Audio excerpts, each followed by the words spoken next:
सुप्रभात बच्चों। आज हम चतुर्थ पाठ, चौथा पाठ, हास्य बाल कवि सम्मेलनम, हास्य बाल कवि सम्मेलन, हास्य कविताओं का जो कवि पाठ करते हैं उनका सम्मेलन होता है। और हास्य कवि सम्मेलन ये आपके पाठ का नाम है। क्या है इस पाठ में, देखते हैं। विविध वेशभूषाधारिणः चत्वारः बालकवयः मंचस्य उपरि उपविष्टाः सन्ति।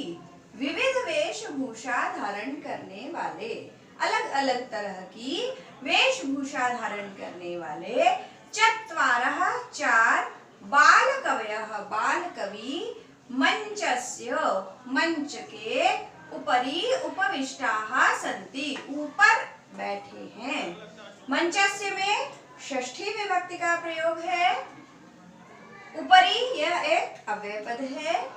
अधः श्रोतारः हास्य कविता श्रवणाय उत्सुकाः सन्ति कोलाहलं च कुर्वन्ति।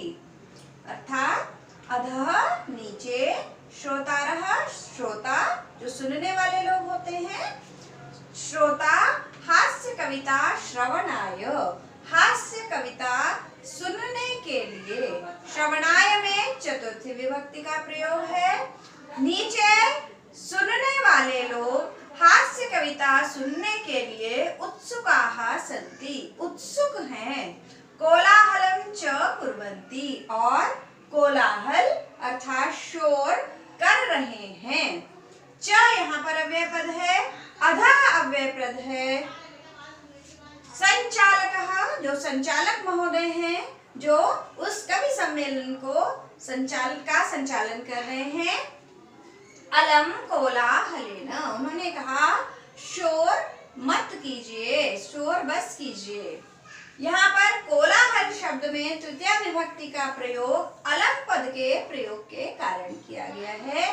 जैसा कि आपने उपपद विभक्ति के चैप्टर में आपको बताया गया था, अलम शब्द का प्रयोग होने से जहाँ पर भी अलम शब्द जिसके लिए प्रयोग किया जा रहा हो वहां पर तृतीया विभक्ति का भी प्रयोग करते हैं।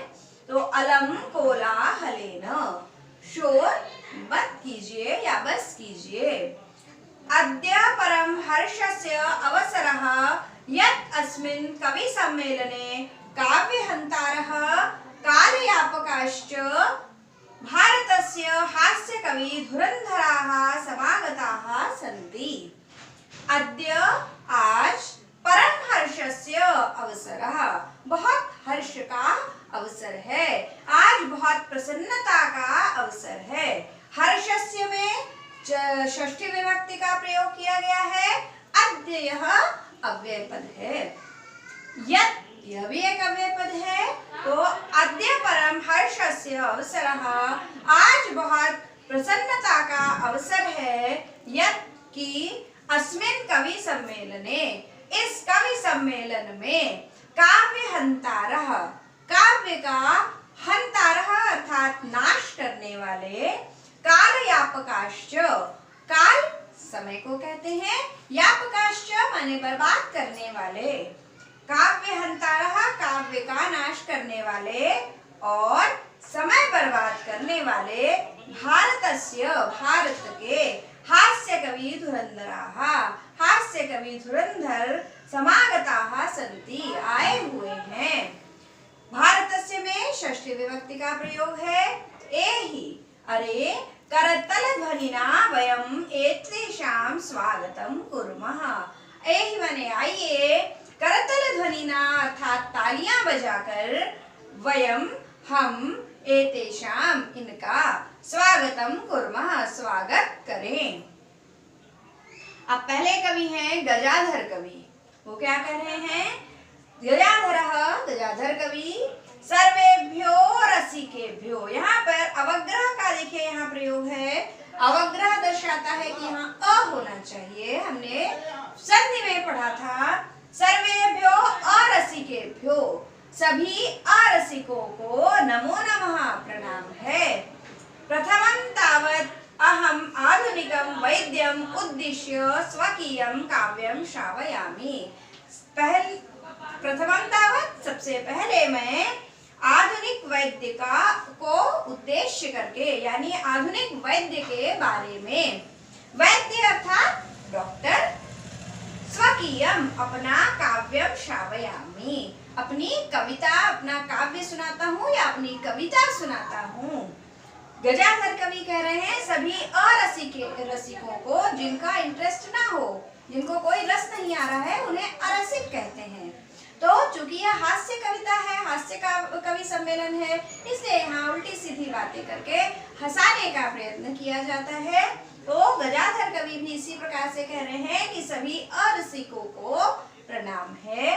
प्रथमं तावत् अहम, पहले मैं आधुनिक वैद्य को उद्देश्य करके, आधुनिक वैद्य को उद्देश्य करके, आधुनिक वैद्य के बारे में स्वकीयम काव्यम श्रावयामि अपना काव्य, अपनी कविता, श्रावयामि सुनाता हूँ। श्रावयामि में यहाँ पर लट लकार का प्रयोग है, उत्तम पुरुष एक वचन का प्रयोग है। अब आगे देखते हैं। देखिए गजाधर कवि क्या कहते हैं। वैद्यराज नमस्तुभ्यम यमराज सहोदर। सह उदर, सहोदर शब्द बना है। सहोदर कहते हैं सगे भाई या सगे बहन के लिए, सगी बहन के लिए सहोदरा और सगे भाई के लिए सहोदर। सगे बहन भाई जो है वो एक ही माता के पेट से जन्म लिए होते हैं, इसलिए सह माने साथ में, उदर माने पेट, एक ही पेट से जन्म लेने के कारण उन्हें सहोदर कहा जाता है। सगे भाई या सगे बहन के लिए सहोदरा सगी बहन को कहते हैं और सहोदर सगे भाई को कहते हैं। कह रहे हैं वैद्यराज नमस्तुभ्यम। वैद्यराज डॉक्टर को उन्होंने कहा वैद्य, पहले आयुर्वेदाचार्यों को वैद्य कहा जाता था। वैद्यराज नमस्तुभ्यम, वैद्यराज को नमस्तुभ्यम प्रणाम है। यमराज सहोदर, जो यमराज के सगे भाई हैं। देखिए अब इसमें हास्य की क्या बात है, अगली लाइन में आएगा। यमस्तु हरति प्राणान, यमराज तो केवल प्राणों का हरण करते हैं। वैद्यः प्राणान धनानि च, अर्थात यमराज तो केवल प्राणों का ही हरण करते हैं, लेकिन वैद्य जो होते हैं वो प्राण के साथ धन का भी हरण कर लेते हैं, क्योंकि फीस लेते हैं डॉक्टर्स, और अगर सफल नहीं हो पाते हैं, अच्छे से इलाज नहीं करते हैं, तो व्यक्ति मृत्यु को भी प्राप्त हो जाता है। कभी कभी उसी के बारे में व्यंग किया गया है कि वैद्यराज नमस्तुभ्यम यमराज सहोदर, वैद्यराज तुम्हें प्रणाम है, तुम यमराज के सहोदर अर्थात सगे भैया हो। यमस्तु हरति प्राणान वैद्यः प्राणान धनानि च, यम तो केवल प्राणों का हरण करते हैं और वैद्य प्राण और धन दोनों का ही हरण कर लेते हैं। सर्वे उच्चैः हसन्ति, सभी जोर से हंसते हैं। अब अगले कवि आए, उनका नाम है कालांतक। कालांतक ये भी यमराज का ही एक पर्यायवाची शब्द है। वैसा ही उन्होंने अपना काव्य भी किया है और वही उनका नाम भी दिया गया है। कालांतक कवि कह रहे हैं, अरे वैद्यास्तु सर्वत्र, वैद्य तो सभी जगह होते हैं, परंतु न ते मादृशाः कुशलाः जनसंख्या निवारणे, लेकिन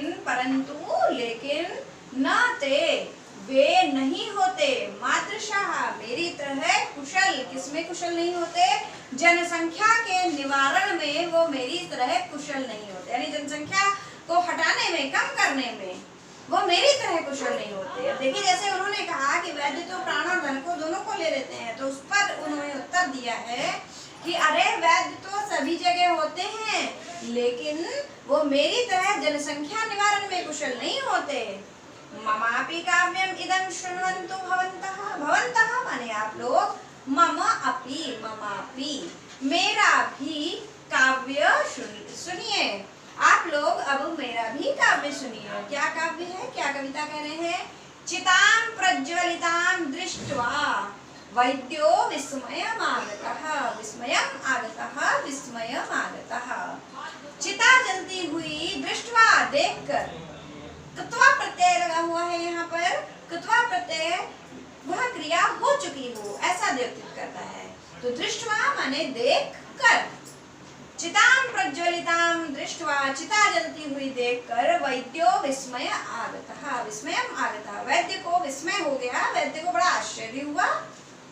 नाहं गतो न मे भ्राता, इस जो ये मरा हुआ व्यक्ति है इसके घर तो ना तो मैं गया था, न मे भ्राता, न मेरा भाई गया था। कस्येदं हस्तलाघवम्, फिर ये हाथ की कुशलता किसने दिखा दी, अर्थात यह व्यक्ति कैसे मर गया, मैंने तो इसका इलाज किया नहीं, न मेरे भाई जो डॉक्टर है उन्होंने भी मेरा इनका इलाज नहीं किया, फिर ये इसके हाथ की कुशलता किसने दिखा दी, अर्थात फिर ये कौन ऐसा मर गया, ये उनका भाव है। चितां प्रज्वलितां दृष्ट्वा वैद्यो विस्मयम् आगतः, जलती हुई चिता देखकर, जलती हुई प्रज्वलितां, जलती हुई चिता को देखकर वैद्य को विस्मय अर्थात आश्चर्य हो गया। ना हम गतो न मे भ्राता, न तो मैं गया हूँ न मेरा भाई गया है। कस्येदं हस्तलाघवम्, फिर यह हस्तलाघव अर्थात ये हाथ की कुशलता किसकी है। अब आगे दूसरे कवि आएंगे, उनके बारे में हम देखेंगे।